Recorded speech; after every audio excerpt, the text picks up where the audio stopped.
मारो है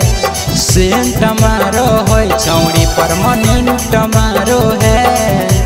छौड़ी हाई वोल्टेज वाली करंट मारो है छौड़ी हाई वोल्टेज वाली करंट मारो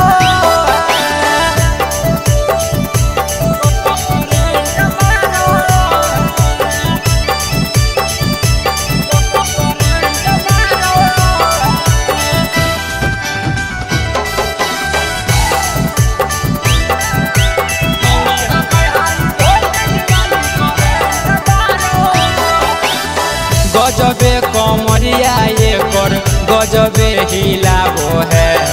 लइका सयान सबके पागल बनावो है गजबे कमरिया छौड़ी हिलावो है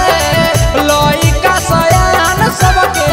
दीवाना बनावो है रेंट मांगो है छौड़ी परजेंट मांगो है रेंट मांगो है छौड़ी परजेंट मांगो है छौड़ी हाई वोल्टेज वाली करंट मारो है छौड़ी हाई वोल्टेज वाली करंट मारो है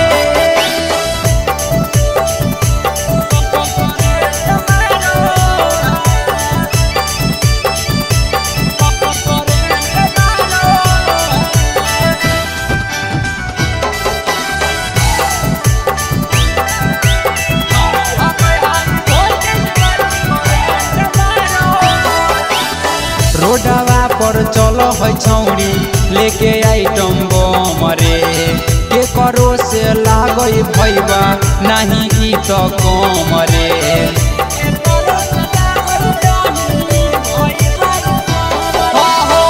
रोडवा पर चलो है छौड़ी लेके आइटम बम रे